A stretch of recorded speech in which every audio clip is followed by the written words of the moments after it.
Uh, Baik, selamat sore, selamat malam, selamat pagi, saudara-saudari yang terkasih dalam Kristus. Shalom semuanya, dan selamat datang di acara bersama dengan PDK Maria Bunda Allah. Buat teman-teman yang baru pertama kali ikutan di acara ini, selamat datang dan selamat bergabung bersama-sama dengan kami. Senang sekali kita semua bisa bertemu kembali pada hari ini. Dan seperti biasa, saya Riana Atmajaya akan menjadi moderator pada acara hari ini yang akan ditemani oleh suami saya, Hendy. Halo. Tuhan tidak memanggil mereka yang sempurna, tetapi Tuhan memanggil mereka yang mau dibentuk. Dan hidup adalah proses pembentukan diri. Dibentuk berarti kita mau terus-menerus belajar untuk lebih mengerti apa yang Tuhan ingin kita lakukan untuk mengisi hidup kita ini. Bukan hanya mengikuti keinginan-keinginan kita belaka. Begitu juga dengan kedewasaan. Menjadi tua itu pasti. Tetapi menjadi dewasa, terutama dalam iman, itu adalah pilihan. Dan pada hari ini, narasumber kita adalah seorang Romo yang selama masa pandemi ini aktif bersama-sama dengan para Romo dari Wisma Samadhi, Klender, dengan acaranya Opera Komedi Samadhi yang mengocok perut kita setiap minggu, ya ampun, lucu banget. Loh. Romo Harilyong, selamat datang Romo. Selamat datang di acara kita. Senang sekali kita bisa beracara bersama-sama dengan Romo pada hari ini. Loh. Dan sedikit tentang Romo Harilyong. Romo lahir di Jakarta tanggal 14 Januari 1969. Wah, ulang tahun kita sama nih, Mo. Nanti kita bisa merayakan ulang tahun bareng-bareng nih. Iya, bareng. Nah, ini orang kedua yang saya jumpai yang ulang tahunnya sama saya. Romo Harilyong ditahbiskan menjadi imam diosisan di Keuskupan Agung Jakarta tanggal 16 Agustus 1999. Sudah 22 tahun ya, Mo. Happy anniversary. Dan saat ini ya Romo berdomisili di Wisma Samadhi Klender, Jakarta Timur. Dan tema percakapan kita hari ini adalah We walk by faith, not by sight. Kita berjalan dengan iman yang nggak kelihatan, ya. Dan sebelum kita mulai percakapan kita pada hari ini, kita akan buka dengan doa pembukaan bersama. Nanti Romo yang doa penutup ya, Mo ya. Nanti saya akan mendoakan doa pembukaan pada saat ini. Mari kita bersama-sama kita satukan hati kita. Kita mohon urapan dari Roh Kudus untuk kita masing-masing di tempat kita masing-masing. Dalam nama Bapa dan Putra dan Roh Kudus. Amin. Allah Bapa yang Maha Kasih, kami bersyukur dan berterima kasih kepadamu Bapa untuk kesempatan pada hari ini. Kami boleh datang menghadap Engkau, mengucap syukur Bapa untuk rahmat kehidupan, terutama rahmat kesehatan yang Engkau berikan kepada kami. Terima kasih Bapa. Terima kasih kalau kami masih boleh Kau berikan kehidupan.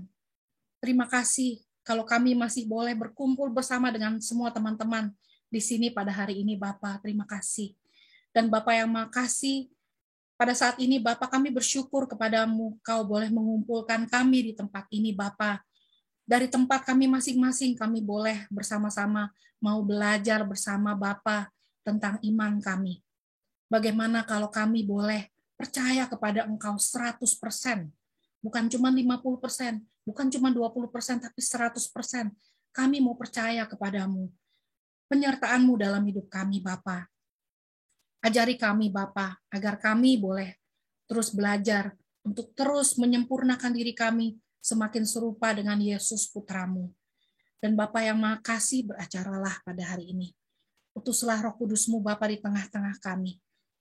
Urapi kami dengan kuat kuasa Roh Kudus-Mu. Dan beracaralah Bapa lewat kami semua, lewat sharing-sharing yang kami akan sharingkan bersama. Urapi Romo Harilyong yang akan menjadi narasumber kami pada hari ini, Bapa. Biarlah Bapa Kau boleh beracara dari awal hingga akhir nanti, Bapa. Apapun yang ingin Engkau utarakan, Bapa, Engkau bahas pada hari ini, biarlah sungguh Bapa, Roh Kudus yang bekerja dalam diri kami. Dan kami juga mohon berkat-Mu secara khusus untuk semua alat-alat elektronik yang kami pergunakan pada hari ini, Bapa.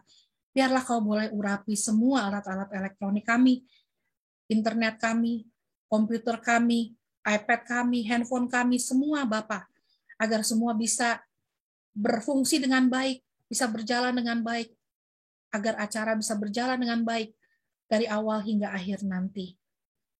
Dan kami mau persembahkan Bapa seluruh acara kami. Semua teman-teman yang hadir di sini, maupun teman-teman yang saat ini berusaha untuk masuk ke acara ini, ke dalam tangan kasih-Mu. Juga untuk teman-teman yang menonton nanti acara ini di YouTube channel kami. Biarlah Kau boleh berkati mereka semua. Dan semua doa ini kami panjatkan kepadamu dengan perantaran Yesus Kristus Putra-Mu yang tunggal, Tuhan dan pengantara kami. Amin. Kemuliaan kepada Bapa dan Putra dan Roh Kudus, seperti pada permulaan, sekarang selalu, dan sepanjang segala abad. Amin. Dalam nama Bapa dan Putra dan Roh Kudus. Amin. Terima kasih teman-teman. Dan selama acara dan selama percakapan kita nanti, apabila ada teman-teman yang punya pertanyaan seputar topik kita, boleh kalian angkat jari. Di sini ada option di Zoom ini ada option untuk angkat jari, atau boleh tulis di kolom chat. Nanti kita akan menjawab pertanyaan-pertanyaan teman-teman semua.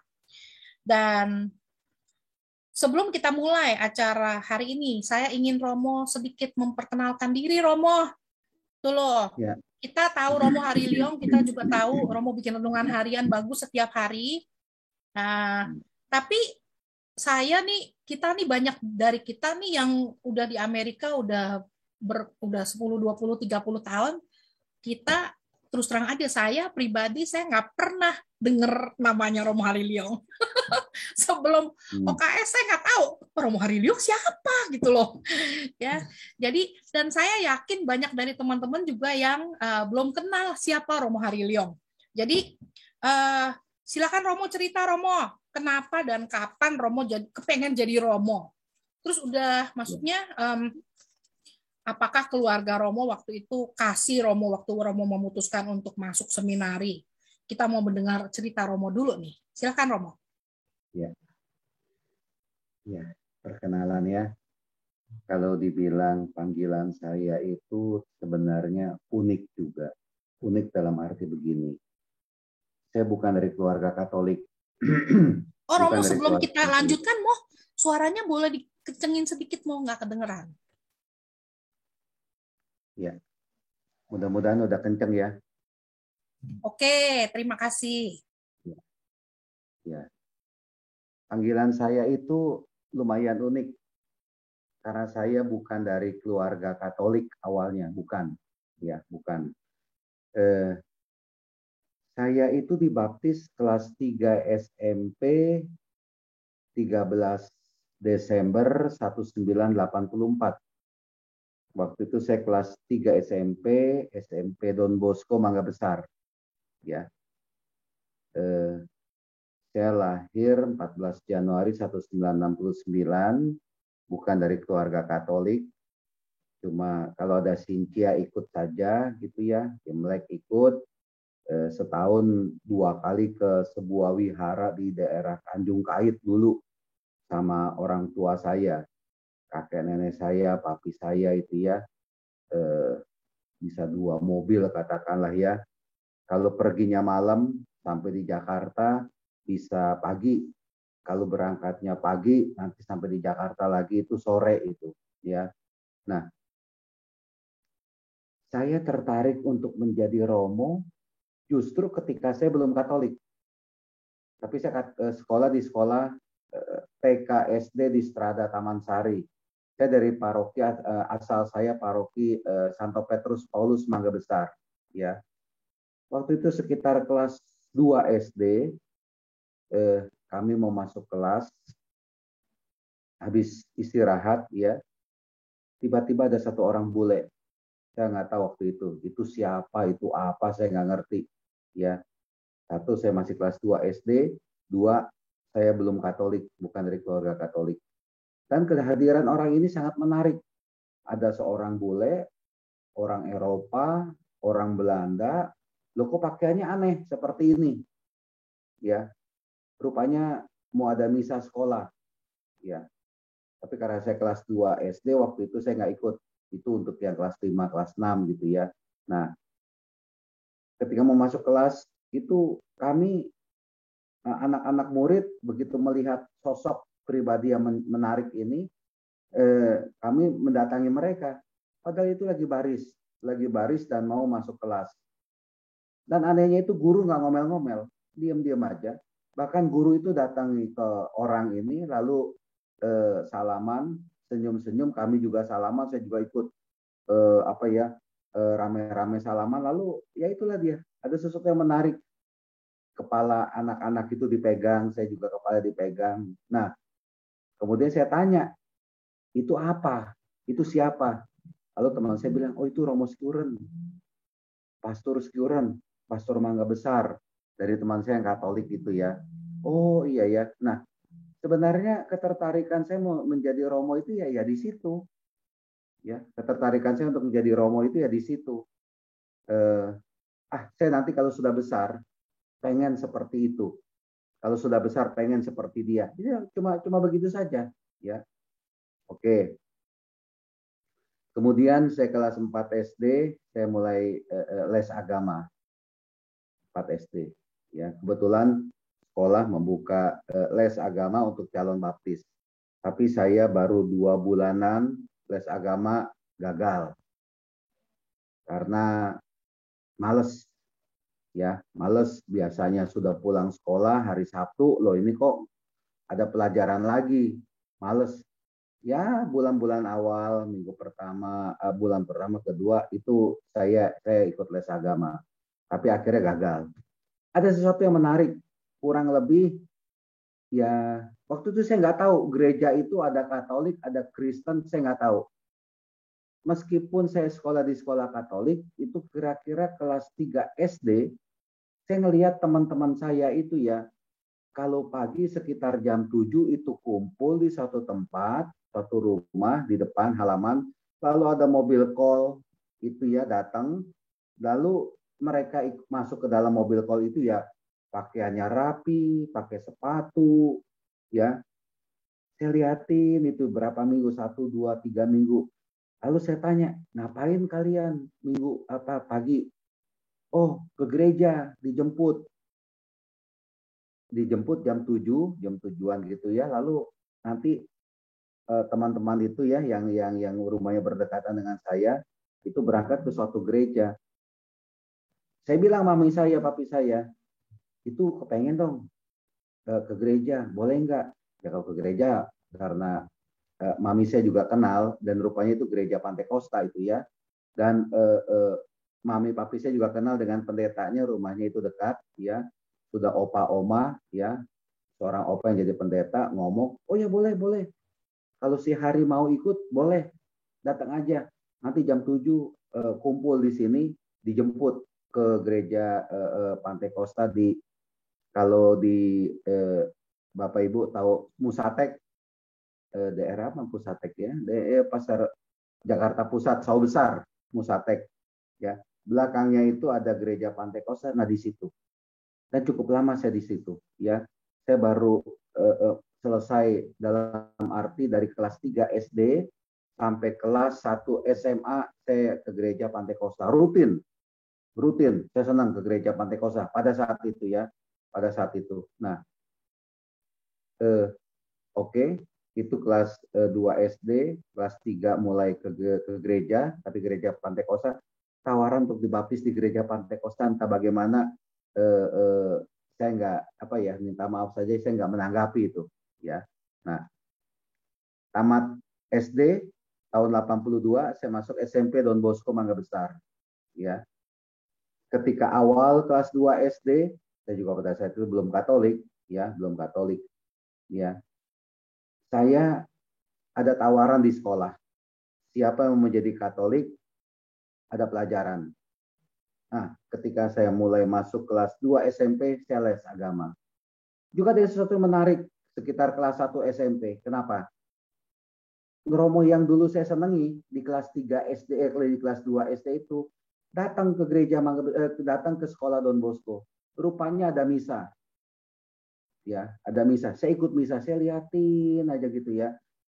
Lalu ada ketertarikan dalam hati saya, kok liturginya menyenangkan ya. Padahal baru kali itu saya mengenal perayaan Ekaristi. Jadi saya mengenal perayaan Ekaristi itu sekitar kelas 1 SMP ya. Udah gitu yang memimpinnya itu adalah Romo Skuren, Christoph van der Skuren SY, Romo dari Mangga Besar. Sangat menarik bagi saya. Ya, bayangkan yang memimpin itu orang bule, orang Eropa, pakai bahasa Indonesia, ya, dan sangat menyenangkan, ya. Nah, itu misalnya sebulan sekali itu di SMP Don Bosco Mangga Besar. Nah, ketika kelas 2 SMP ada tawaran ikut les agama, saya ikut, ya. Sebenarnya juga saya awal-awal ikut les agama rutin, ya. Bulan pertama, bulan kedua rutin. Entah kenapa di bulan ketiga, keempat saya kosong, males, timbul males lagi, ya, males. Saya itu pernah kosong nggak ikut les agama itu 1 bulanan ada loh, kata Kumenat ya. Tapi nggak tahu ya, tiba-tiba aja itu guru itu datang, guru agamanya itu ya karena katekisnya gurunya itu guru agama waktu saya di SMP itu datang. Nah, nemuin saya, nanya saya, entah nanya entah negor, kalimatnya saya masih ingat tuh, Hari, kamu mau jadi Katolik nggak? Cuma satu pertanyaan. Lalu saya bilang, oke Pak, mau, saya mau. Ya udah, lanjut lagi ikut les agama. Diingatkan saya. Itu kalau saya nggak diingatkan, mungkin saya nggak jadi Romo. Mungkin saya nggak jadi Katolik. Ya, itu karena saya diingatkan oleh guru itu. Ya, guru itu. Ya, saya mau mengatakan ini ada tangan Tuhan. Ini ada kehendak Tuhan. Sudah dalam perjalanan waktu kelas 4 SD les agama gagal ke gereja yang bukan gereja Katolik karena pada saat itu saya nggak tahu ya, tapi setelah saya lama ke gereja itu saya mulai mengerti, oh ini loh gereja Kristen ya. Pernah waktu bikin kartu pelajar itu agama saya tulis Kristen Pantekosta itu ya, karena pada saat itu di gereja Pantekosta ya. Nah, oke. Awal kelas 2 SMP saya les agama menjadi katekumen. Akhirnya kelas 3 SMP 13 Desember 1984 saya dibaptis. Yang membaptis saya pun adalah Romo yang dulu membuat saya kagum. Romo Christoph van der Skuren, Romo Skuren biasa panggilannya. Sekarang sudah almarhum itu ya. Romo Eropa. Wah, menyenangkan. Setelah saya dibaptis, sesuatu yang menarik juga terjadi. Saya belum bisa melepaskan gereja Pantekosta. Ya, bayangkan pagi jam 8 sampai dengan jam 10, jam 11 saya ada di gereja Pantekosta di belakang Musatek di Sawah Besar itu ya. Sore jam 5 saya bersama teman-teman saya ya, ke gereja Mangga Besar, Santo Petrus dan Paulus. Itu kelas 3 SMP, kelas 1 SMA ya. Tahun 85 saya tamat SMP. Mulai tahun 85 saya mulai SMA. Saya sekolah di SMA Don Bosco Mangga Besar sebelah Rumah Sakit Husada yang kalau pagi Budi Mulia, siang Don Bosco.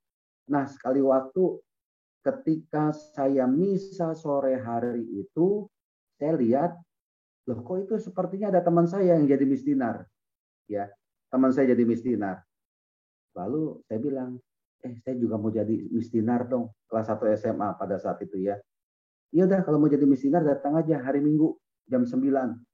Itu habis misa yang jam 9, kira-kira jam ya 10-an, kita di belakang itu aula ada pertemuan kumpul-kumpul misdinar.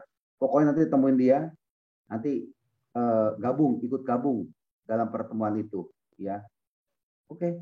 Minggu selanjutnya itu saya datang ke gereja Mangga Besar, tidak ke gereja Pantekosta ya, gereja Mangga Besar, ikut misa, ikut misa masuk ke dalam misdinar tersebut ya, perkumpulan misdinar tersebut, dan akhirnya mulai kelas 1 SMA pertengahan saya jadi misdinar.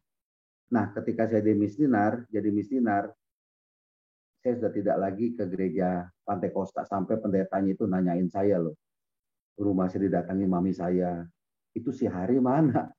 Kok udah lama nggak ke gereja? Itu ini merupakan power juga nih ya dalam gereja-gereja Kristen katakanlah ya. Kalau ada umat jemaat yang nggak datang itu biasanya itu suka ditanyain itu ya, katakanlah demikian ya. Itu suatu kekuatan juga ya. Nah, oke, akhirnya mulai kelas 1 SMA saya jadi misdinar. Masa sekolah SMA saya itu Sabtu Minggu itu habisnya di gereja. Sabtu sore pulang sekolah ya, saya ke gereja Mangga Besar.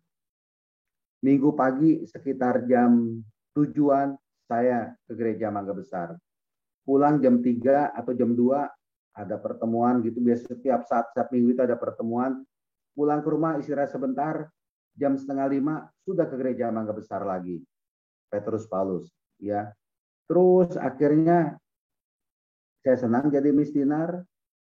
Nah, sekali waktu ketika saya kelas 2 SMA, itu tahun 86-an itu ya. Oh enggak, kelas 1 mulai kelas 1 SMA. Ya, kelas 1 SMA itu tahun 85 mulai ada dibangun seminari wacana ya. Ini membuat saya tertarik lagi nih ya, membuat saya tertarik.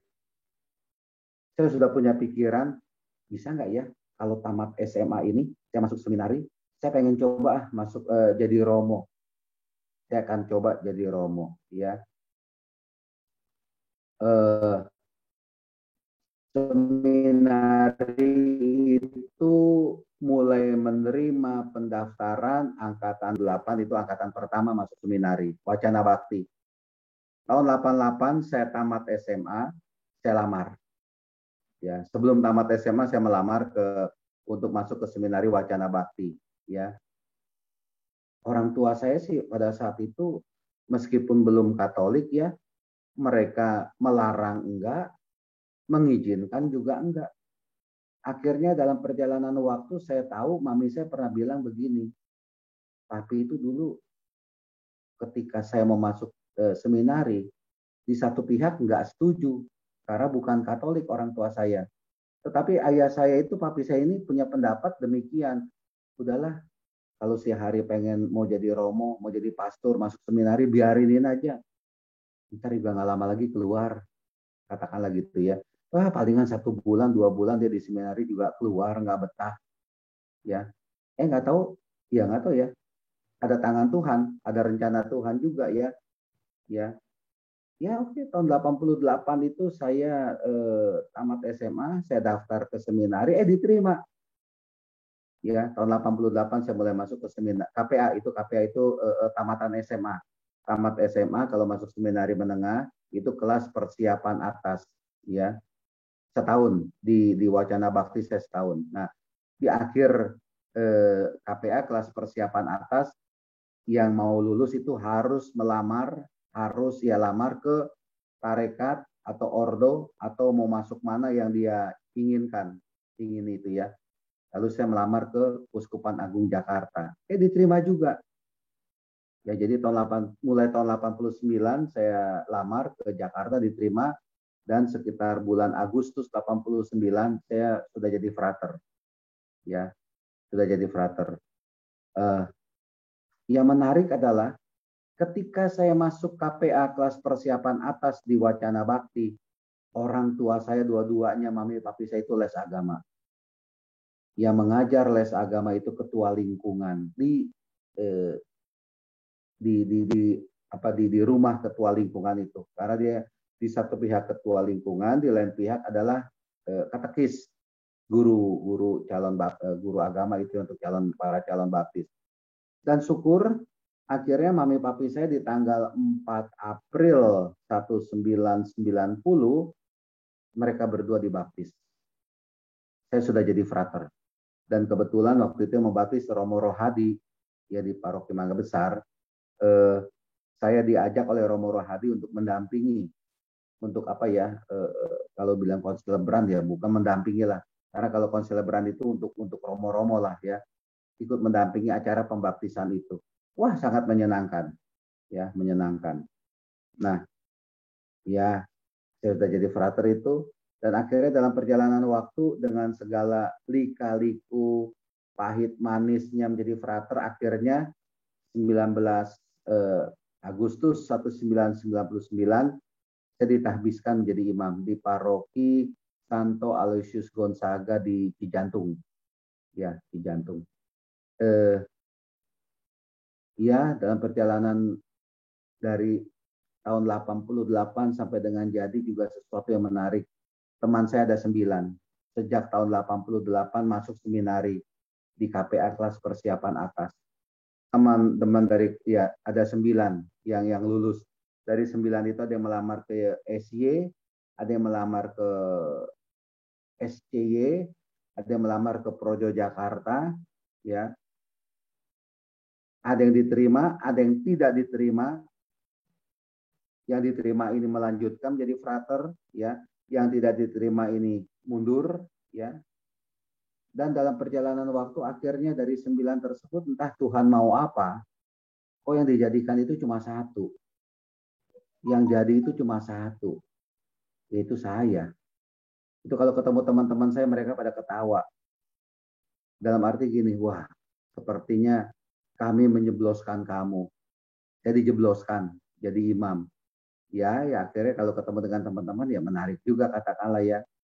Saya juga nggak tahu, teman-teman itu ada yang lebih pintar dari saya juga ada, ya. Yang lebih cekatan, yang lebih hebat dari saya juga ada. Oh ya, saya yang dipilih loh. Ini Tuhan apa salah pilih ini ya, saya nggak tahu ya.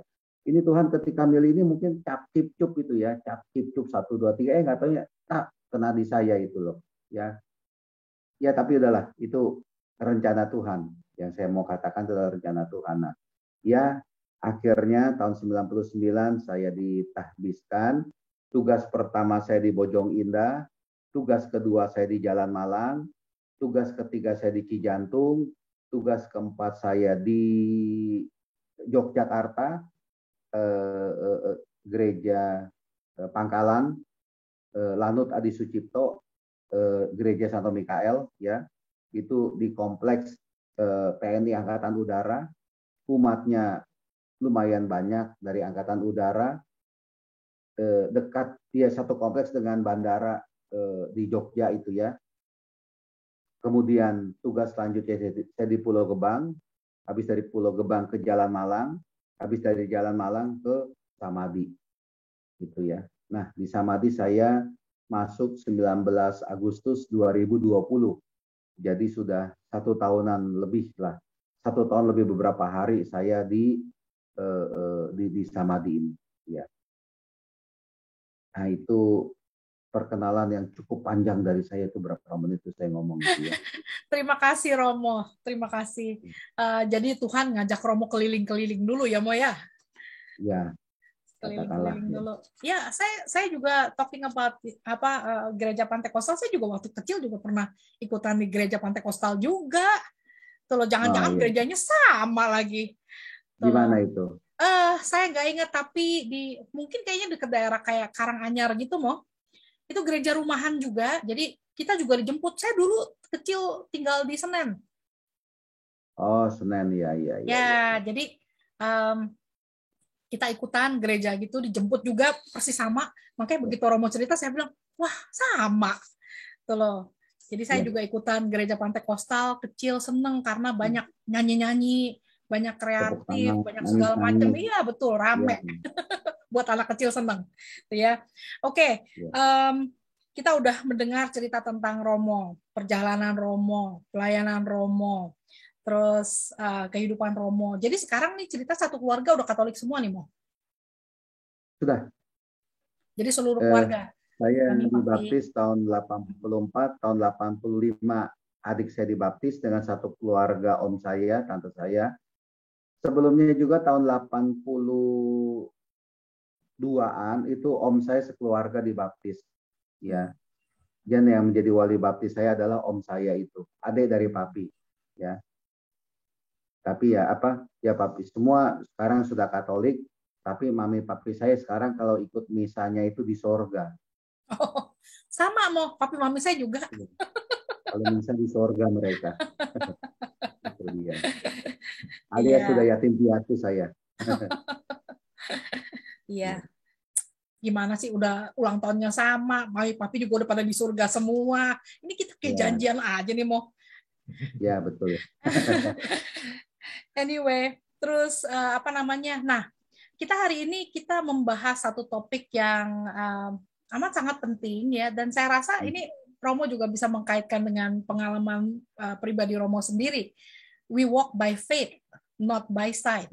Kita berjalan dalam iman. Kalau kayak kita dengerin tadi sharingnya Romo Hariliong, kalau nggak ada planning, terus udah gitu apa namanya melihat contoh hidup dan yang lain-lain, kita bisa ngelihat kalau benar-benar sungguh Tuhan membimbing kita ya, dan Tuhan menuntun kehidupan Romo sampai Romo bisa menjadi Romo di antara sekian banyak teman-teman Romo. Kok cuman Romo doang yang jadi Romo Ya, ya. Jadi itu dia. boleh Romo di elaborate lagi Romo. Apa Ya, maksudnya we walk by faith Mo? Kadang-kadang kita lupa. ya betul. Saya itu percaya bahwa setiap perjalanan hidup kita itu ada tangan Tuhan. Tuhan itu selalu hadir tanpa kita lihat. Ya, kalau kita berdoa, Tuhan itu tanpa bersuara itu mendengarkan. Dan saya sangat percaya itu biar bagaimanapun juga dalam keseharian kita, dalam pekerjaan kita, dalam segala kesibukan kita, apalagi dalam doa-doa ibadah kita itu, ya Tuhan hadir. Tuhan menyertai kita. Meskipun saya sampai sekarang ini belum pernah melihat Tuhan loh. Tapi jangan cepet-cepet dulu lah. Kalau melihat Tuhan lah nanti dulu lah. 50 tahun lagi juga boleh lah ya. Cepet-cepet melihat Tuhan ngapain sih ya. Mati dong itu istilahnya ya. Nah itulah. Saya belum pernah melihat Tuhan.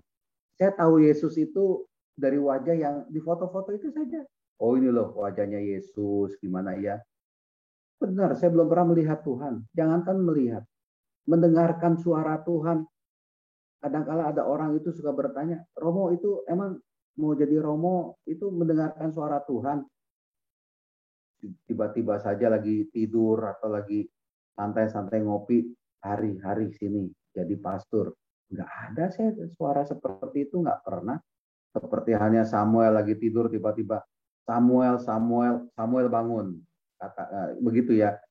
Atau ketika seperti Bunda Maria, malaikat Tuhan datang kepada Bunda Maria. Nggak ada malaikat Tuhan yang datang kepada saya. Nggak ada itu suara Tuhan yang secara fisik kedengaran hari-hari ini kamu menjadi Romo. Nggak ada. Dalam mimpi juga nggak ada.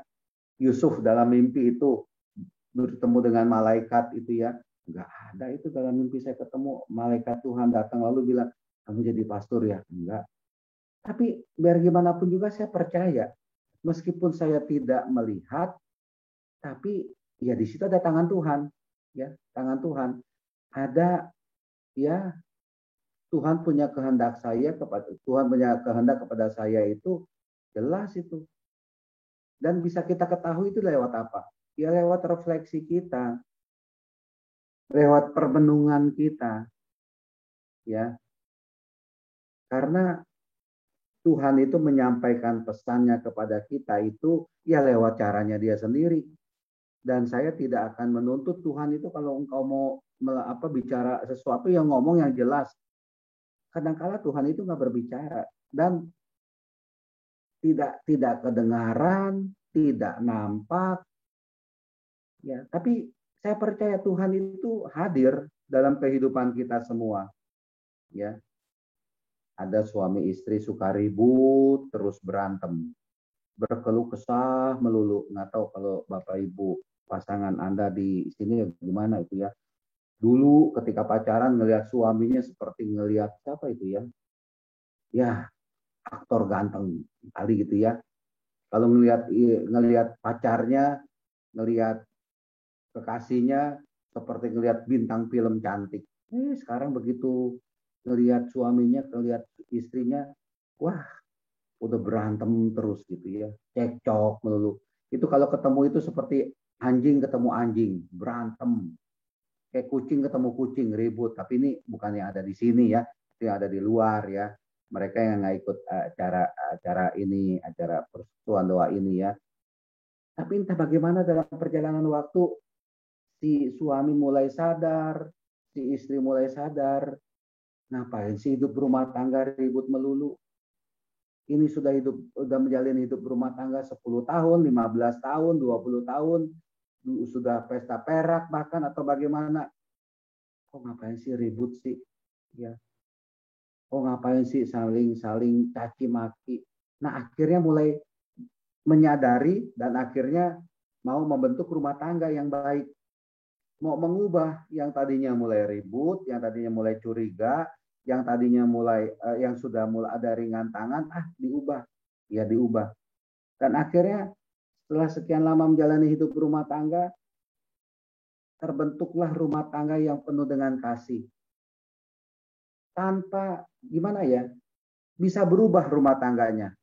Dan ketika ada terjadi perubahan, ketika dia itu sadar, suami itu sadar, istri itu sadar, bahwa yang penting ini harus begini, jangan ribut, jangan berantem. Oke lah kalau ribut sedikit-sedikit mah oke lah ya. Saya dulu ketika awal-awal menjadi romo itu, kalau khotbah perkawinan saya selalu bilang jangan ribut. Tapi setelah 22 tahun, ya 22 tahun, setelah berapa belas tahun menjalani hidup menjadi imam, iya ya nggak bisa saya khotbah seperti itu. Nggak bisa rumah tangga itu nggak bisa ribut, boleh, tapi jangan terlalu sering lah. Ya, lalu saya katakan gini, oke lah kalau memang terjadi perselisihan, tapi perselisihannya itu jangan yang berat-berat. Kalau berselisih itu, kalau ribut itu, taruh jam 7:30 ini ribut, nanti jam 10 nonton TV bareng lagi. Kan Netflix ada itu ya, di sana ada Netflix gak itu ya? Nonton film melulu itu ya, ada Ada, film itu. Romo. Ada. Nah, itu dia. Di Nah, sini lebih saya juga banyak, kalau Mo. nonton, di sana lebih banyak lagi, di sini itu ya. Yang penting akur lagi. Nah, ketika akur lagi, itu saya percaya itu tangan Tuhan, itu ada rencana Tuhan itu. Yang nggak kelihatan. Tapi akhirnya Anda itu bisa terbentuk atau membina rumah tangga yang akhirnya lebih banyak kasihnya daripada ributnya, itulah dia. Tuhan itu berkarya tanpa kita lihat, tapi saya percaya sampai saat ini Tuhan itu berkarya. Tuhan itu bekerja atas diri kita, ya. Meskipun nggak kelihatan, jelas. Dan itulah dia iman. Karena kita percaya, kalau mau pakai dasar Injilnya sih gampang lah. Yohanes bab 20 ayat 19 itu ya. Yohanes bab 20 ayat 29. Kata Yesus kepadanya, kepada Thomas, ya, karena engkau telah melihat aku, maka engkau percaya. Dan kemudian Tuhan Yesus mengatakan demikian, berbahagialah mereka yang tidak melihat namun percaya. Ya, Yohanes bab 20 ayat 29. Berbahagialah mereka yang tidak melihat namun percaya. Kita nggak pernah melihat Tuhan Yesus, tapi kita percaya. Bukan hanya percaya Tuhan Yesus ada, tapi saya percaya Tuhan Yesus itu menyertai kita, menyertai saya. Menjadi romo juga ya sama lah seperti orang hidup berumah tangga. Ada up and down-nya, ada jatuh bangunnya, ada gembira sedihnya, ada suka dukanya. Ya itulah dia menjadi romo. Tapi ya dalam setiap pengalaman hidup itu ya Tuhan hadir. Meskipun nggak kelihatan, saya nggak ngelihat Tuhan. Di kamar saya ini ada Tuhan atau enggak? Bagi saya kehadiran Tuhan itu tidak seperti itu, ya. Tuhan itu hadir dan saya sungguh merasakan itu kehadiran Tuhan, ya. Bukannya kehadiran Tuhan, Tuhan itu ada, memang saya rasakan. Tuhan itu menolong saya rasakan. Mami saya meninggal 2 tahun yang lalu. 7 Februari 2019. Ya. 7 tahun sebelumnya mami saya kena stroke. Ditaruh di rumah sakit Husada di operasi bedah. kepalanya karena stroke ya. Jadi sekarang sudah 2021 kurang 9 berapa tuh? 2013 ya. 2013 ya, sekitar 2012, sorry. 2012 mami saya itu kena stroke persis Rabu Abu. Persis Rabu Abu dan saya lagi di Jogja. Ya. Mami saya kena stroke. Itu sore kejadiannya. Besok pagi Kamis setelah Rabu Abu saya terbang ke Jakarta. Mendadak. Ya karena mami saya kena stroke ya, saya lihat. Itu di rumah sakit 1,5 bulan. 1,5 bulan. 1 bulan di ICU.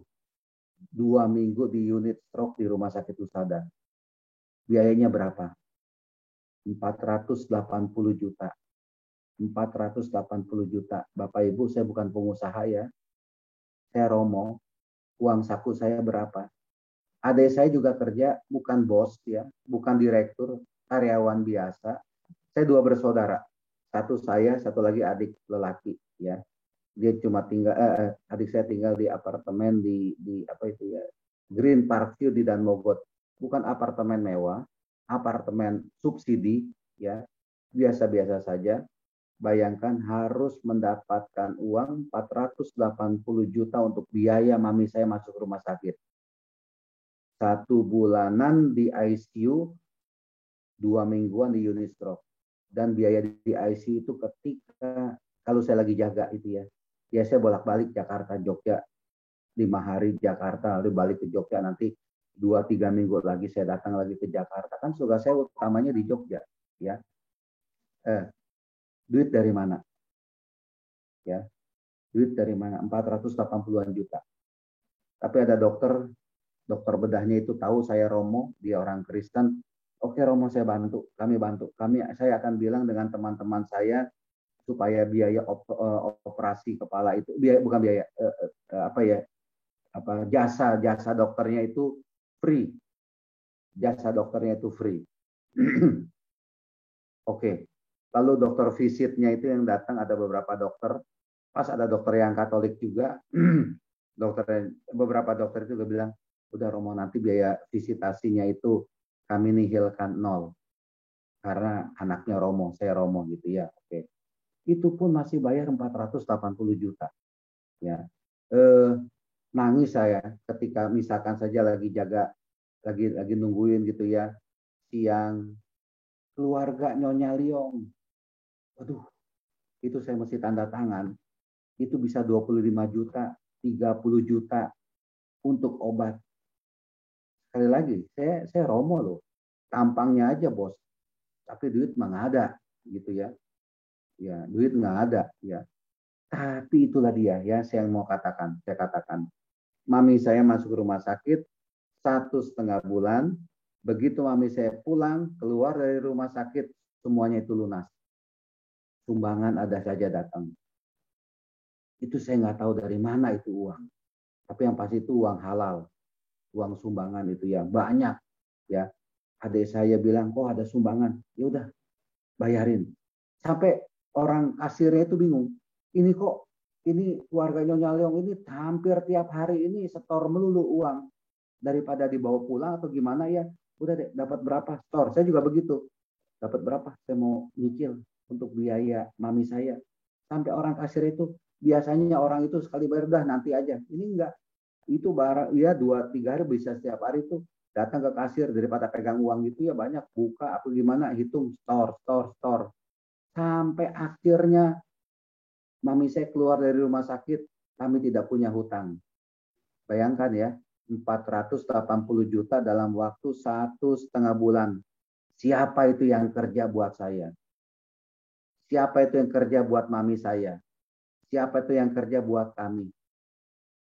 Nggak kelihatan. Tuhan itu nggak kelihatan. Kerjanya juga nggak kelihatan. Tapi saya melihat itulah dia cara kerja Tuhan. Lembut, tenang, beres.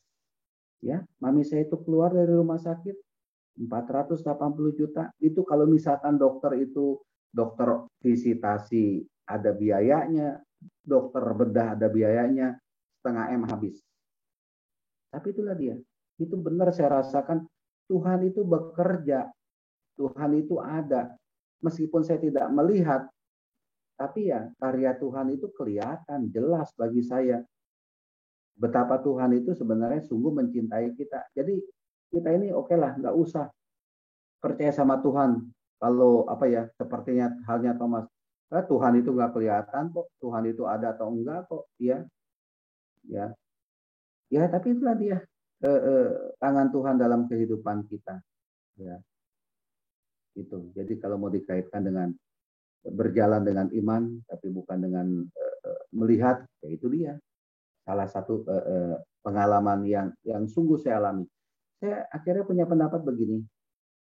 Ketika kita angkat tangan, Tuhan turun tangan. Ya, angkat tangan bukan berarti udah diem aja, masa bodoh, tidur aja, bukan berarti itu. Ya, Tuhan berat Tuhan. Saya nyerah Tuhan, berat sekali ini. Tapi saya tetap percaya kepadamu. Disitulah Tuhan akan turun tangan kepada kita. Tuhan punya caranya tersendiri untuk menolong kita. Jangan paksakan kehendak saya kepada Tuhan. Tuhan, ini mami saya masuk rumah sakit. Segera tolong Tuhan, gimana? Tenang saja. Biarkan Tuhan itu bekerja. Dan Tuhan itu tahu kapan waktunya itu menolong kita. Mungkin ketika mami saya masuk ke rumah sakit, ketika mami saya dioperasi, itu Tuhan itu sudah bekerja.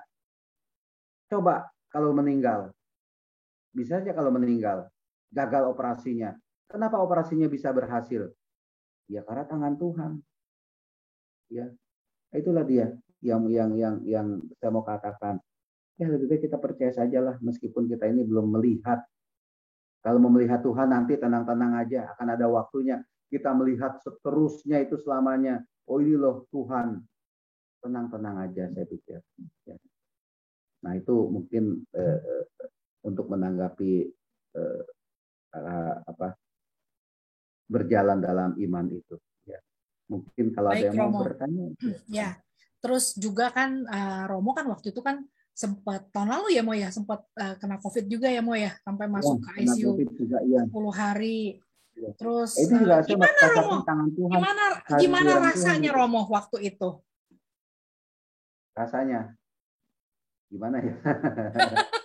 ada yang pernah merasakan COVID, tapi ya kalau merasakan COVID gini Pak. Saya itu Romo mulai ragu dibawa nggak ke waktu rumah. pas Romo sakit itu Romo sempat meragukan Tuhan nggak Mo? Saya enggak. Justru saya semakin berpasrah. Meskipun ada pengalaman-pengalaman yang sangat boleh dibilang menyeramkan.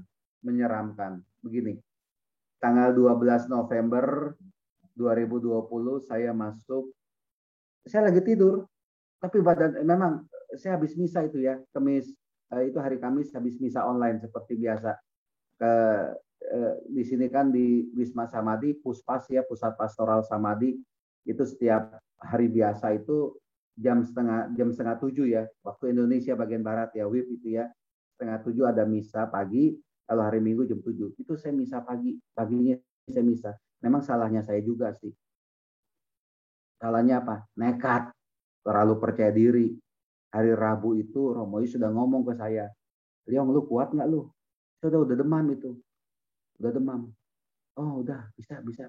Besok misa, besok bener nih, lu bisa misa. Bisa, besok gue misa dah, nggak apa-apa. Besok Kamis saya misa, demam saya. Pening, pusing, demam, bayangkan. Lagi demam, lagi pusing, mimpin misa. Gimana rasanya? Itu misanya kacau. Minta maaf aja, misa kacau. Bukannya saya mengacaukan misa. Badan saya udah nggak enak. Demam, bayangkan situasi demam, panas, pusing, memimpin misa. Biasanya misa harian ada 40 menit, 20 menitan selesai saya. Saya langsung masuk kamar tidur. Pening, demam, panas gitu ya. Nah, sekitar jam 10-an hari Kamis tanggal 12 November itu kamar saya diketok. Saya udah bilang, nggak usah lah, ntar juga sembuh, besok juga sembuh. Enggak, ke Karolus saja. Oke, masuk Karolus. Seperti biasa masuk ke ruang isolasi dulu ya.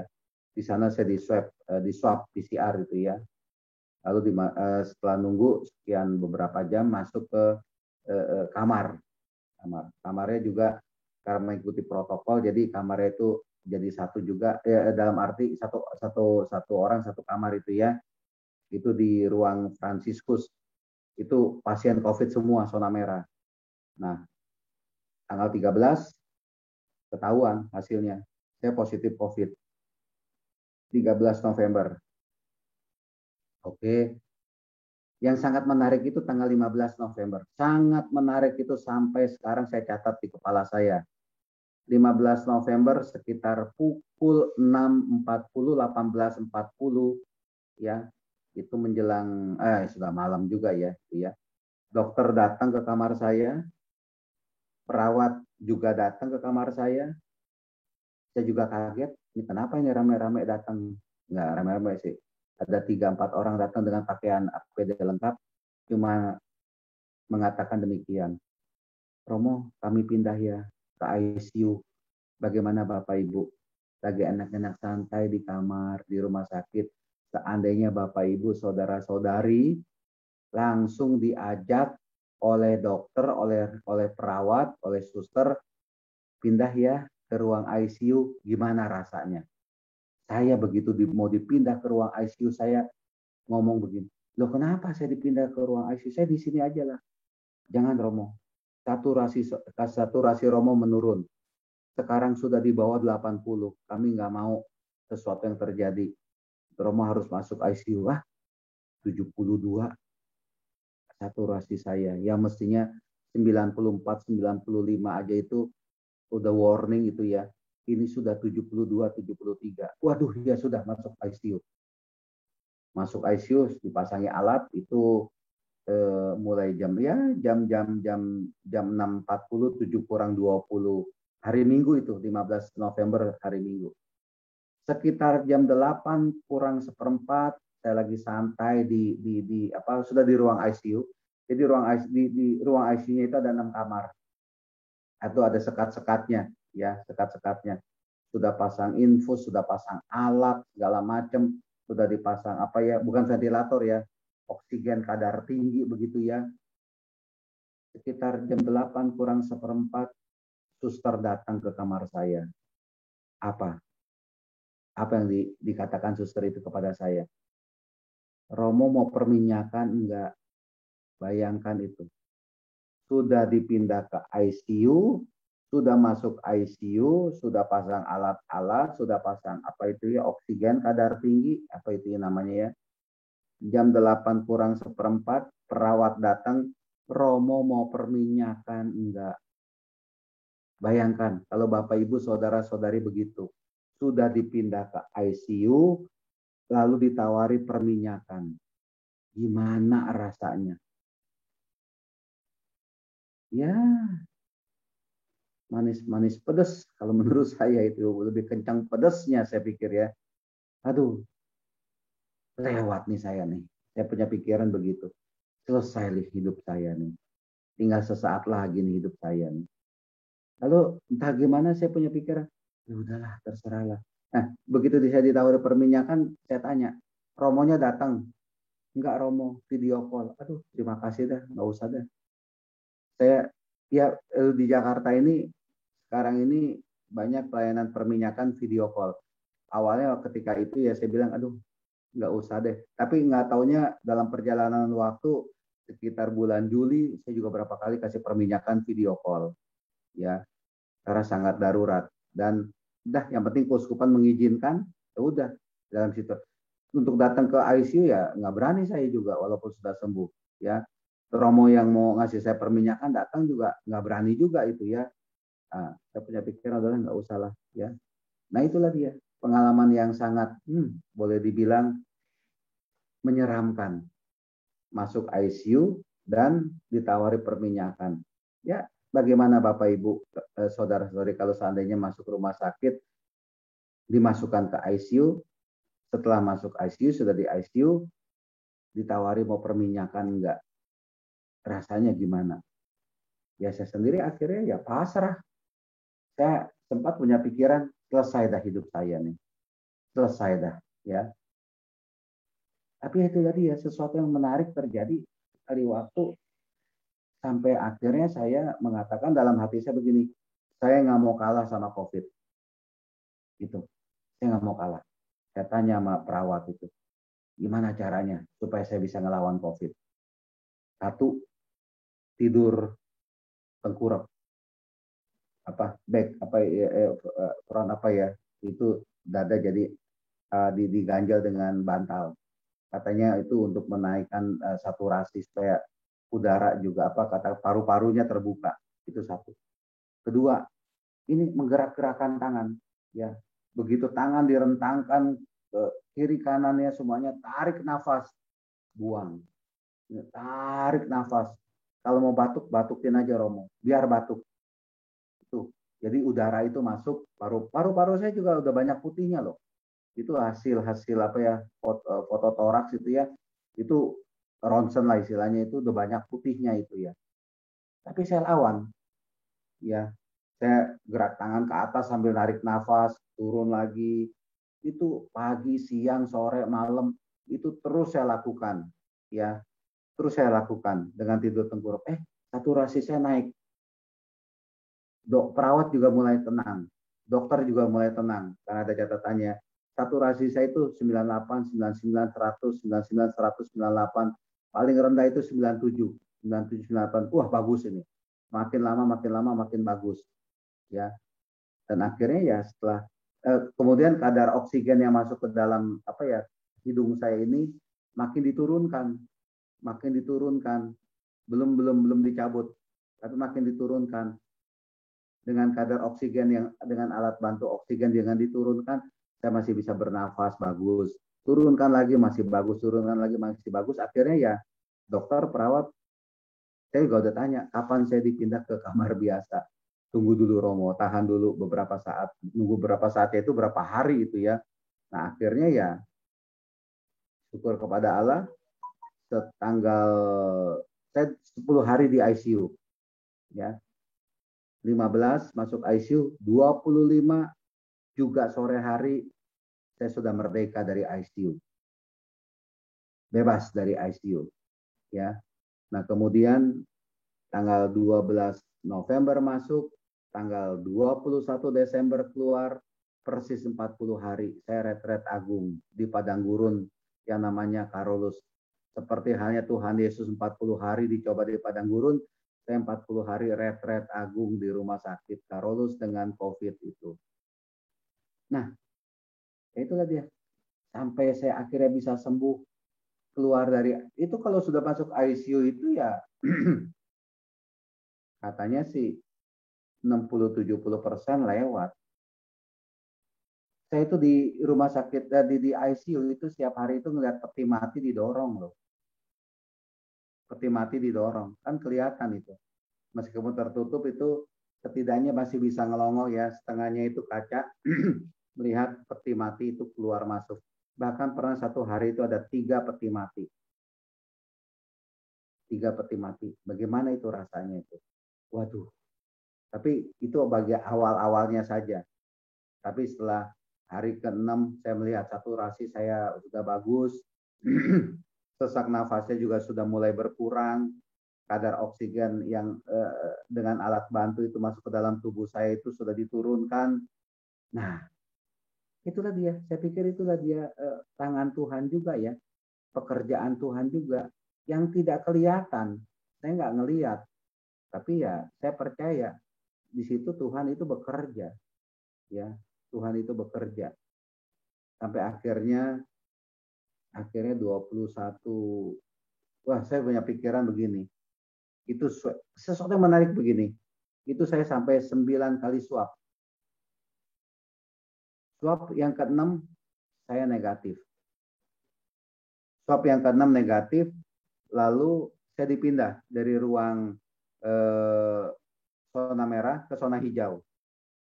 Ya, zona hijau di unit Ignatius. Tadinya di unit Franciscus.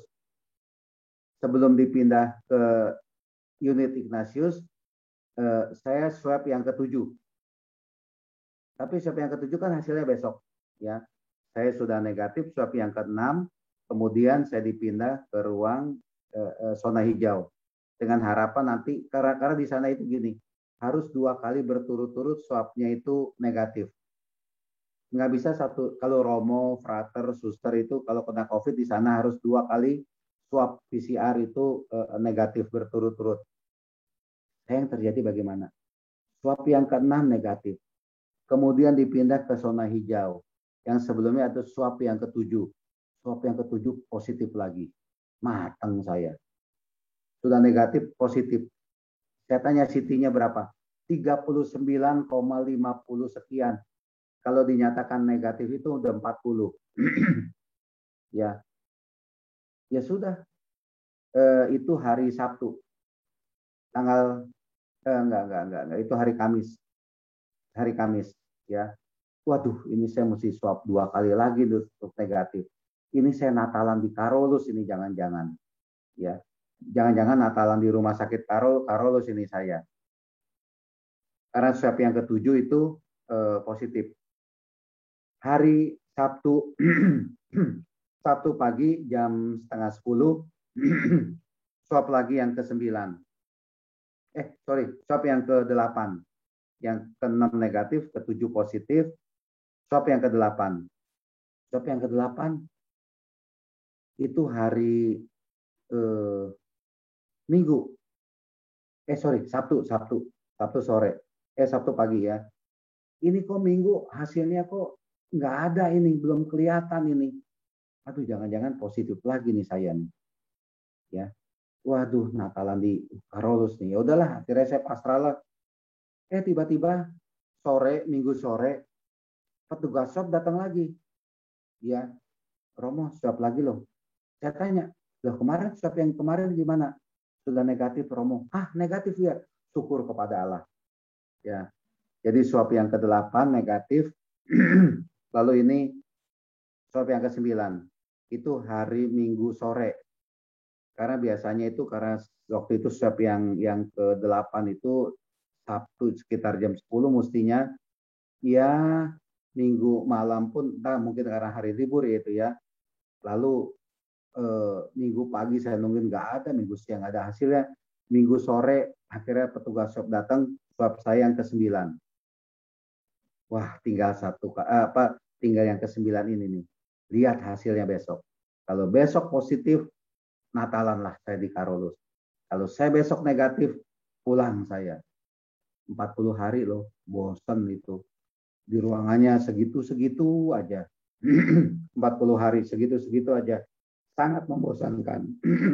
Sangat membosankan. Apapun yang mau hari Senin, tanggal 21 Desember hari Senin, perawat datang kepada saya, datang ke kamar saya. Loh kok perawatnya nggak pakai APD? Nggak pakai APD lengkap, tapi pakai face shield, pakai sarung itu ya, itu pakai sarung tangan, tapi nggak pakai baju APD lengkap. Ini tanda-tanda menurut saya. Nggak taunya benar. Romo sudah negatif. Jadi Romo bisa atur untuk pulang. Karena sudah 2 kali swab yang ke-8 negatif, kemarin hari Minggu hasilnya negatif, yang ke-9 sudah negatif, Romo boleh pulang. Tapi kapan waktunya Romo atur aja. Lalu saya bilang gini, hari ini saya pulang ya. Saya telepon Romo Yus, sudah negatif 2 kali, saya pulang aja. Lalu akhirnya saya ada supir yang jemput saya 21 Desember itu juga akhirnya saya pulang ke Samadhi. Rasanya sangat menyenangkan. Setelah melewati masa benar-benar kritis di Karolus, apalagi di ICU, ya itulah dia. Siapa sih yang mau kena COVID? Siapa sih yang mau masuk ICU? Siapa sih yang mau perminyakan? Ya saya terima aja lah. Akhirnya ya sembuh sampai sekarang gitu ya. Jadi pada prinsipnya Romo, kita jalanin aja ya Mo ya, hidup. Jalani aja. Jalani aja hidup. Kita yang pasti kita percaya kalau Tuhan tidak pernah membiarkan kita sendirian. Ya, Yesus selalu memegang tangan kita. Jangan cepat patah semangat, putus asa. Sabar, tenang aja dulu lah ya, itu dia. Kalau saya sih Baik, selalu Romo. tanya jalan keluarnya bagaimana ini kayak kena COVID. Ini untuk bisa saya saturasi naik ini bagaimana? Bahkan ketika saya sudah cabut info, oh ya info saya nggak di tangan loh, info saya di pangkal paha itu, gitu ya. Begitu sudah cabut infus segala macam, sudah di ruang perawatan biasa, itu jam segini itu keluar kamar dari ujung ke ujung saya jalan bolak-balik itu ada 20-30 kali itu. Kenapa? Supaya paru-paru itu terbuka, sambil tarik nafas, sambil nanti jemur, habis jemur itu jalan lagi, nanti habis makan sore gimana, habis itu ya tidur dulu, habis nggak ada kerjaan, nanti sore sekitar jam 3-an bangun, jalan lagi, muter-muter ya, cuma dari ujung ke ujung, ya lumayan setengah jam lagi dapat itu, ya. Ya, Jadi yang penting istilahnya semangat, jangan Romo, patah Romo semangat. liburan 40 hari ya, Mo ya? Ya mendingan liburan ke Amerika ya, 40 hari ya. Daripada liburan di Carolus ya. Daripada liburan Bisa di ke East Carolus. Coast, West Coast, bisa ke Kanada juga sekalian itu ya. Kenyang itu Betul, 40 hari betul. ya. Bisa Oh, jalan-jalan liburannya keliling dunia mau ke 1,5 liburannya bulan. liburannya di Carolus 40 hari. Ah ya, ya. Iya, iya, iya.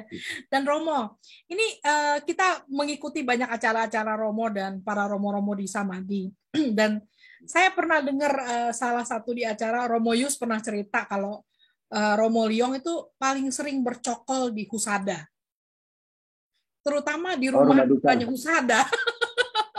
Kok jadi bisa nyangkut di rumah duka Husada, Romo? Eh, hampir semua rumah duka. Terutama yang paling sering itu ya Husada, Grand Heaven, tahu Grand Heaven ya? Heaven ya. Ya, tahu Ini Romo. nanti malam aja, nanti jam 6 sore waktu ini nanti saya akan berangkat ke Rumah Duka Abadi. Karena ada umat Permata Buana, Taman Permata Buana, itu dulu masuk paroki Bojong. Ya, sampai sekarang masih masuk paroki Bojong Indah, Santo Thomas Rasul. Itu ada umat yang saya kenal meninggal, minta saya misa di Rumah Duka Abadi dan Mogot dekat Indosiar itu ya.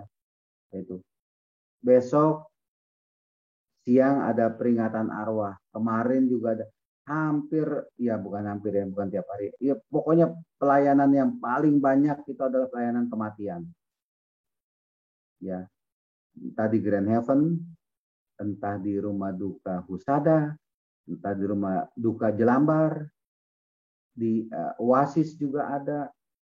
Itu tempat-tempat yang sering saya datangi. Sampai supir saya itu bilang, yuk nanti sore jalan ke rumah duka mana Romo. Langsung ngomong, ke rumah duka mana. Biasa, Grand Heaven, saya bilang gitu. Atau Usada. Udah saya tinggal bilang, yuk jangan lupa, nanti temenin saya ya, sore jam 5 atau jam 6, tergantung misalnya ya.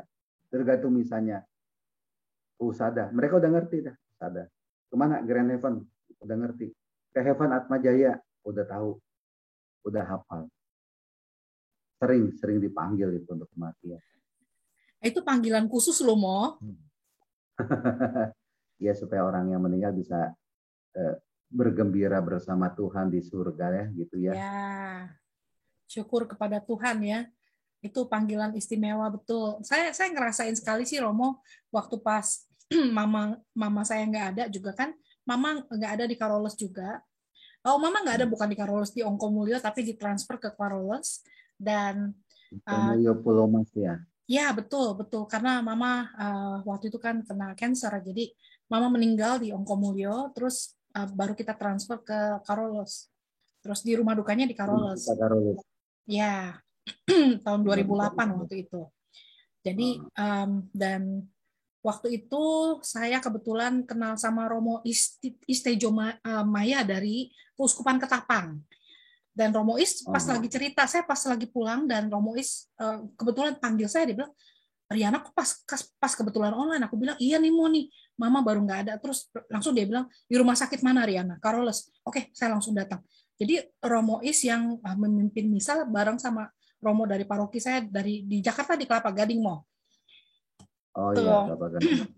Ya, jadi syukur kepada Tuhan kita punya romo-romo yang selalu siap sedia biarpun pada musim pandemi seperti sekarang ini nggak gampang.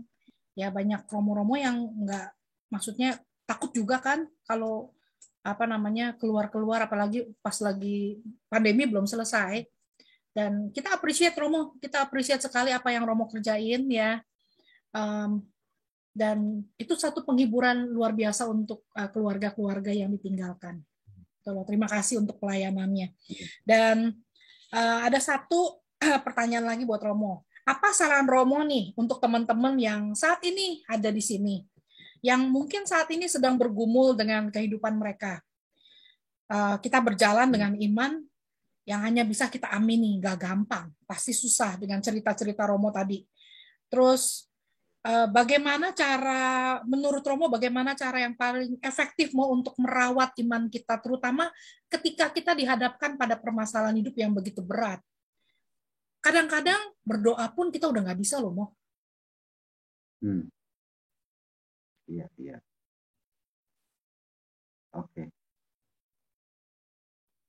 Iya, berdoa.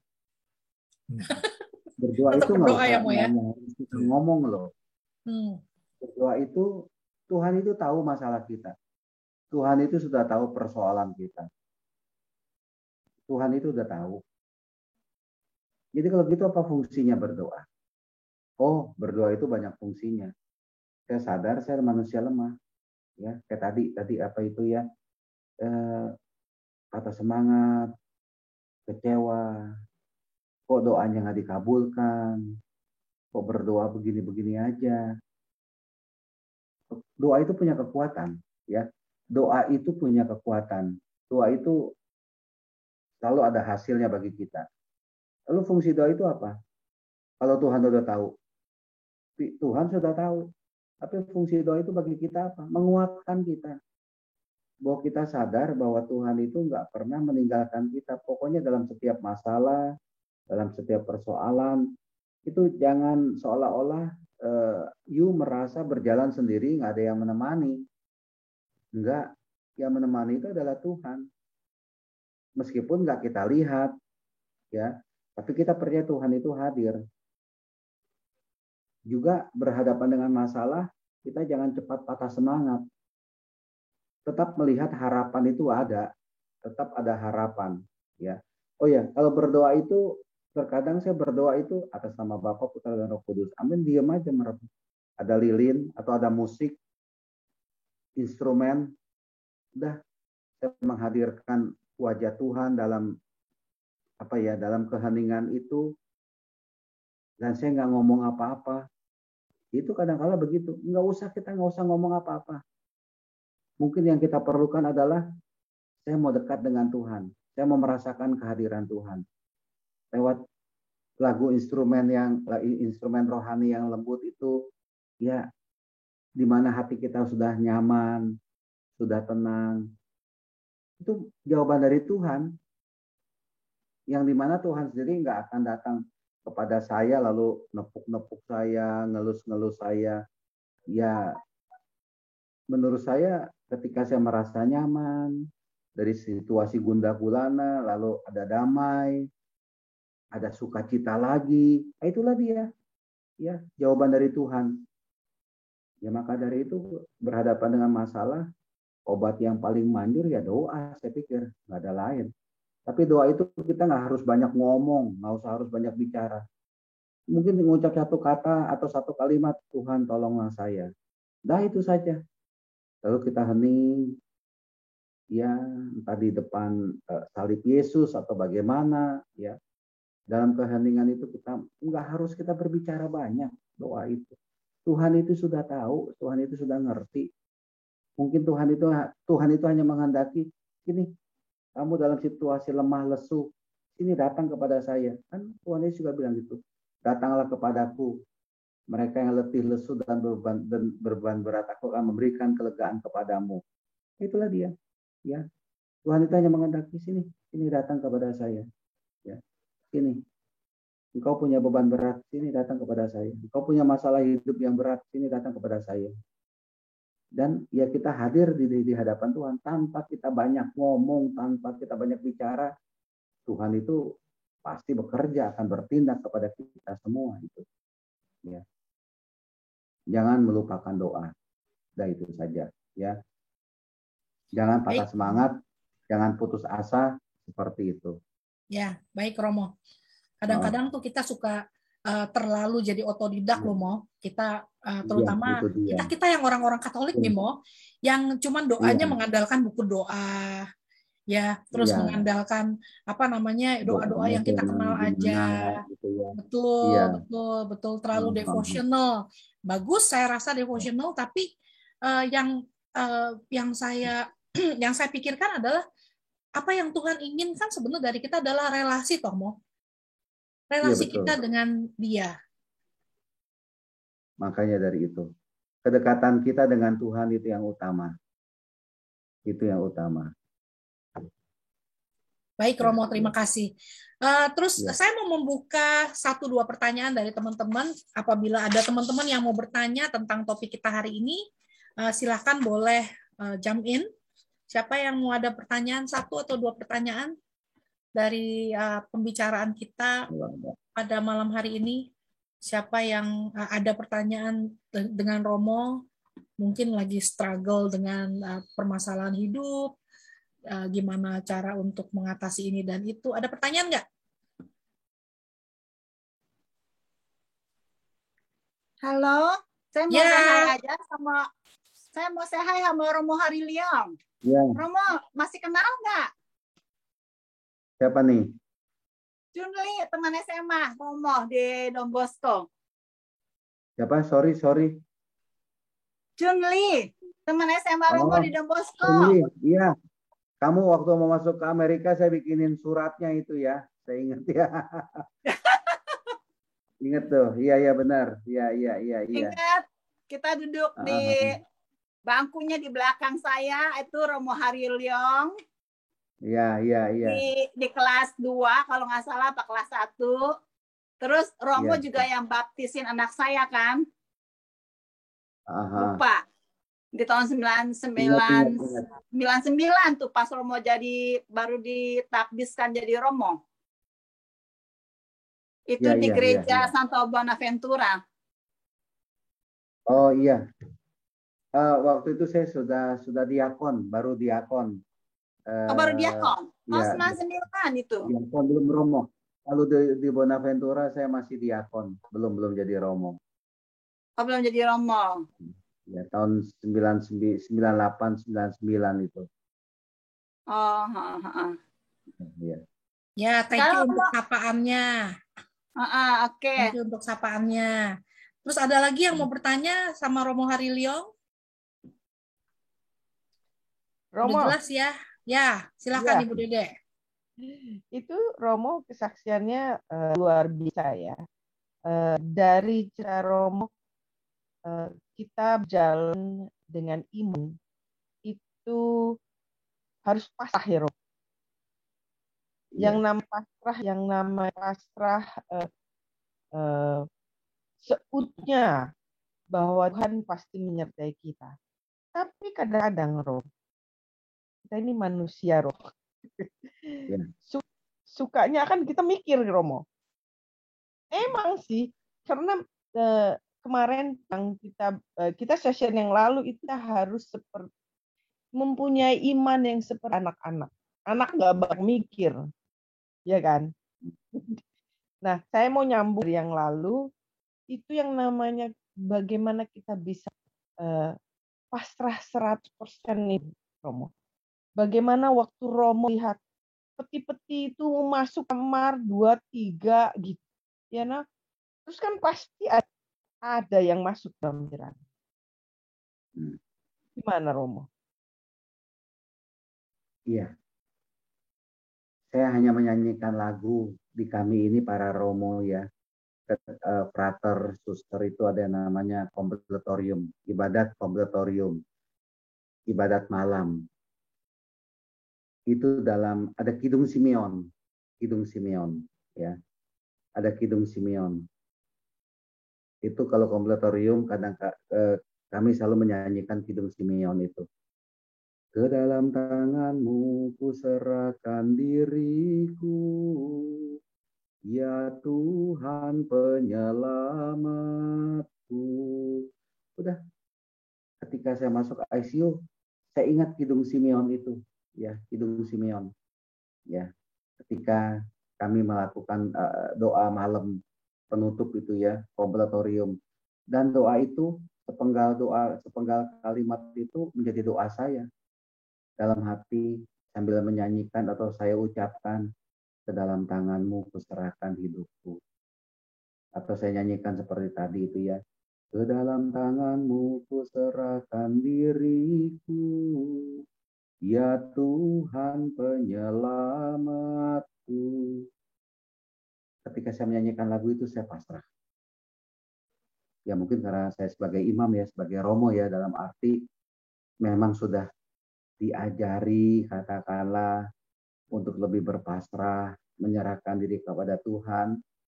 Dan ya saya pasrah aja ketika saya kena COVID dan di ruang ICU. Tapi saya pun berusaha untuk melawan COVID tersebut. Pasrahnya saya itu bukan berarti pasrah, ya udah diem aja lah, tidur gitu ya, enggak. Saya lawan. Ya. Sejauh bisa saya lawan COVID ya, saya akan lawan. Saya mau menunjukkan Tuhan saya juga bisa. Tuhan bantu saya untuk bisa mengalahkan COVID ini. Supaya jadi contoh juga bagi orang lain. Meskipun bagi orang lain itu juga teman saya juga meninggal juga itu akhirnya. Romo Suherman, ya. Iya. Yang berapa hari yang lalu itu sudah 40 harinya. Ya, ada yang meninggal, ya. Tapi ya setidaknya saya mau menunjukkan saya bisa struggle, saya bisa kuat, saya bisa fight gitu loh. Sambil saya juga pasrah, ya. Jadi pasrahnya saya ini bukannya pasrah yang pasif, diem aja. Ya udahlah, mau makan atau enggak, mau dapat uang atau enggak, yang penting saya diem aja, saya doa saja, saya pasrah saja. Bukan pasrah seperti itu saya. Saya pasrah. Seperti saya bilang, wah selesai nih hidup saya nih. Ya sudah, ya. Tapi ketika saya menyanyikan lagu tadi sederhana, saya berpasrah menyerahkan diri kepada Tuhan. Kok ya saya tiba-tiba punya pikiran lawan COVID itu, lawan penyakit itu, ya. Dan ya saya bisa melawannya itu ya setidaknya. Saya juga bisa melawan karena apa ya? Karena bantuan dari Tuhan, kekuatan dari Tuhan juga. Ya. Kalau saya pasrahnya seperti itu, bukan pasrah yang diem aja, udahlah, nggak usah kerja lah, kita percaya saja sama Tuhan, kita berdoa saja sama Tuhan. Iya, nggak tahu ya. Kalau saya sih nggak. Kalau saya pasrah, kalau saya awam lah, katakanlah kalau saya awam, situasi seperti ini, kerja di rumah atau di adik saya aja kena PHK kok. Tapi bakat adik saya dan saya itu mirip. Di satu pihak ya udahlah kok, kena PHK udahlah. Toh masih ada simpenan, masih ada duit maksudnya ya. Nggak tahu dia buka usaha yang lain lagi, ada kemajuan. Usaha apa itu? Servis AC. Dia dulu sudah mapan kerja 20 tahun di suatu perusahaan, lalu kena work from home itu WFH, nggak taunya dirumahkan, kena PHK. Ya pasrah, dalam arti nerima ini suatu kenyataan. Tapi watak adik saya dengan saya mirip. Begitu katakanlah dipecat atau nggak kerja lagi, dia lihat itu apa ini yang bisa dimasuki di servis AC, ya, dan lumayan kalau mau ganti AC juga adik saya ngelayanin, ya bisa, dan lumayan dalam waktu 2 bulan 3 bulan dia kena PHK. Ya ada kemajuan. Itu pasarnya saya, adik saya ya begitu. Pasarnya saya enggak diem aja, enggak. Dalam arti lihat peluang, lihat harapan. Akan ada iman, harapan dan kasih. Harapannya ini apa? Gitu loh. Ya. Tetap semuanya itu saya pasrah gitu. Ya. Ya. Terima kasih Romo. Saya mau menanggapi sedikit aja. Hari ini kita gereja merayakan feast-nya Santa Monica. Di Indonesia hari ini merayakan Santo Agustinus. Kalau kita melihat perjuangan hidup mereka, terutama Santa Monica. Amerika masih Amerika kita masih Jumat malam mau. Jumat malam ya benar. Kita lebih muda daripada di Indonesia loh, Mo. Ya itu kalau saudara saya juga maksudnya kalau misalkan datang dari San Francisco itu ya saya nggak tahu tinggal di mana ya. Los Angeles, sorry. Kalau misalkan jam 12 siang dia mulai naik pesawat, yang ke Hong Kong dulu, naik Cathay ya. Itu jam 12 siang berangkat, jam 12 siang besoknya saya jemput itu 24 jam itu ya. Ya itu betul, kalau dari LA itu ya. Kalau naik apa itu Cathay itu ya. Ya, betul. Seperti itu. Iya. Ya, jadi seperti itu. Benar, jauh Mo. Kita 21 jam sebenarnya terbang dari sini ke Indonesia.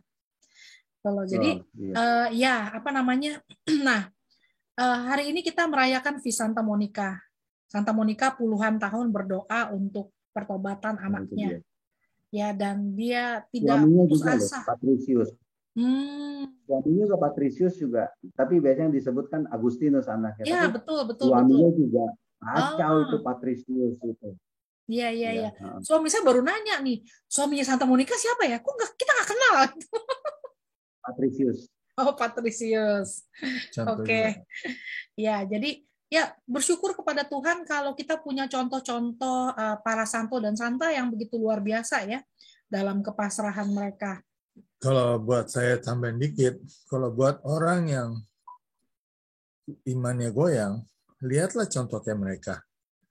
Lihatlah Santa Monica yang unsceasing prayer, doa yang tidak putus-putusnya. Berapa puluh tahun itu Santa Monica. Puluh tahun ya, betul. Itu nggak tanggung Romo, anaknya jadi saint. Dosa apa yang tidak dilakukan oleh Agustinus? Iya, betul. Dosa apa yang tidak dilakukan oleh Agustinus? Dosanya begitu luar biasa. Tapi jadi santo loh. Betul. Jadi berarti mari kita berdosa biar jadi santo, bukan itu maksudnya. Jangan diajarin begitu, berdosa aja yang banyak, nanti jadi santo. Berdosa aja yang banyak, nanti bisa jadi santo. Jadi tidak ada doa yang sia-sia, Romo ya. Nah, benar. Baik, terima kasih. Nggak terasa kita sudah 90 menit berbincang-bincang bersama-sama dengan Romo Hariliong. Terima kasih Romo untuk waktunya, untuk sharingnya, untuk berbagi cerita dengan kita. Dan seperti biasa kita membuka kesempatan untuk teman-teman yang ingin memberikan persembahan kasih untuk Romo dan karya dari Romo Hariliong. Saya akan share screen. Oke. Jadi terima kasih untuk teman-teman semua yang sudah ikut acara kita. Dan apabila teman-teman ingin memberikan persembahan kasih untuk Romo Hariliong pada hari ini, silakan mengirimkan Zelle ke Priscilia G 917-753-5876 buat yang di Amerika, atau boleh di PayPal ke prisdenny@gmail.com. Buat yang di Indonesia juga teman-teman bisa berpartisipasi, boleh mengirimkan persembahan kasih ke Yosi Santoso BCA Cabang Semarang, account number 1822222077. Dan 100% persembahan kasih dari teman-teman semua kita akan berikan untuk Romo Hariliong dan untuk ministry Romo Hariliong. Jadi terima kasih untuk sumbangan kasih dan persembahan kasih dari teman-teman. Dan terima kasih untuk teman-teman yang sudah menonton video-video kita yang kita upload di channel YouTube PDK Maria Bunda Allah. Bagi yang belum melihat video-video kita, bisa dicari di PDK Maria Bunda Allah. Subscribe dan like. Video-video kita banyak, kita ada lebih dari 29 video saat ini dengan pembicara-pembicara yang kita undang dari acara kita selama lebih dari 1 tahun ini. Dan acara kita selanjutnya Jumat depan atau Sabtu depan waktu Indonesia, tanggal 3 September atau 4 September bersama dengan Romo Albertus Bondika Wijaya Putra PL. Nah, ini Romo baru. Ini kalau nggak salah anak asuhnya Wisma Samadi juga nih. Betul. Ya, dia pintar jadi nyanyi lah itu. Betul. Romo Bondi. Romo Bondi, betul. Iya, betul, Pastor Bondi. Santo Thomas Rasul Bojong, betul. Jadi kita akan belajar dari Romo Bondi tentang pengalaman berjalan bersama dengan Tuhan. Ini Romo baru, jadi kita bisa belajar dari Romo yang masih fresh from the oven. Oke. Baru beberapa bulan tabikan Iya, ya. betul. Jadi flyer dan undangan kita akan masukkan ke WA group PDK Maria Bunda Allah. Dan sebelum kita akhiri acara kita pada hari ini, mari kita bersama-sama foto bersama, dibuka semua video-videonya please, biar memperlihatkan wajah-wajah yang cantik-cantik dan fresh. Yang baru bangun tidur juga nggak apa-apa deh, gitu. Ya, mari kita berfoto bersama. Ibu Yosiko sudah siap kameranya? Ya, 1, 2, 3. Satu lagi. 1, 2, smile. Oke, thank you. Ya, dan kita mohon berkat dari Romo Harilyong untuk kita semua. Silakan Romo. Mari kita bersatu dalam doa, lalu kita mohon berkat dari Tuhan. Ya. Dalam nama Bapa, Putra, dan Roh Kudus. Amin. Allah Bapa yang Maha Kasih, puji syukur atas segala penyertaan-Mu kepada kami pada hari ini, dan biarlah kami terus bisa berjalan dengan iman. Dan dalam perjalanan hidup kami ini, biarlah kami sungguh merasakan kehadiran-Mu. Kami tahu, kami mengerti Engkau hadir. Namun, lebih penting lagi kami menyadari kehadiran-Mu yang menguatkan kami. Perjalanan hidup kami ini Engkau sertai. Dan kami menyerahkan seluruh perjalanan hidup kami ini ke dalam tangan-Mu. Dan biarlah kami menangkap sukacita yang Kau berikan kepada kami. Di mana Engkau hadir, di situ ada sukacita yang kami alami. Di mana Engkau hadir, kami akan mengalami kasih-Mu yang begitu besar kepada kami. Biar Engkau memberkati kami dengan kasih-Mu, dengan sukacita-Mu, bagi kami sekalian, keluarga kami masing-masing, mereka yang kami cintai, untuk terus merasakan damai-Mu dalam hidup ini. Biarlah dimanapun kami berada, kami sungguh merasa damai. Khususnya di Indonesia ini, biarlah sukacita, keadilan, kemakmuran, pelayanan untuk rakyat, untuk bangsa, semakin terwujud dengan baik. Biarlah kami sungguh berjalan, dibimbing oleh kasih karunia-Mu. Dan kami akan melanjutkan kegiatan kami di hari ini dan selanjutnya, biar Engkau selalu memberkati kami semua dengan kasih-Mu yang melimpah. Tuhan beserta kita sekarang dan selama-lamanya. Kita sekalian semuanya, keluarga kita dan mereka yang kita doakan, diberkati, dilindungi oleh Allah Bapa yang Maha Kuasa, Bapa dan Putra dan Roh Kudus. Amin. Terima kasih banyak Romo Harilyong. Terima kasih Romo. Ya, terima kasih teman-teman udah join kita pada hari ini. Ya. Semoga semua berguna ya, bisa menguatkan kita dalam perjalanan kita. Terima kasih Romo. Terima kasih Romo Hari. Terima kasih Riana. Riana Riana gimana? Terima kasih Riana. Terima kasih. Ya, thank you semuanya. Riana. Ya, Thank you semuanya. Sampai ketemu minggu depan ya. Sampai ketemu minggu depan. Saya bisa titip pesan itu untuk teman Liliana itu Cundi. Saya nanti akan ngomong ke grup SMP SMA untuk bisa dimasukkan ke dalam grup WhatsApp. Gitu. Bisa minta nomor Emang Romo HP masih saya. ada. Romo masih minta nomor telepon Romo dong, please. Ya, oke. Nanti WhatsApp saya, nanti saya akan masukkan ke dalam grup. Ya. Yang lain juga kalau mau nanya-nanya boleh. Saya sebut aja ya di sini ya, nggak ada rahasia. Iya. Nah, silakan kalau Romo mau. Berapa Romo? Nggak ada rahasia. 0878 878 7897 7897 1969. 19. Kami ada grup SMP Don Bosco, SMA Don Bosco. Jadi ini ada gitu, oke. domba yang hilang ini biar masuk lagi. Oh iya betul Romo. Romo, Ibu Liliana itu ketua wilayah di LA. Sudah Oh. bertobat dia. Oh, sudah bertobat. Teman-teman SMA juga banyak loh di Amerika. Ada yang di apa ya?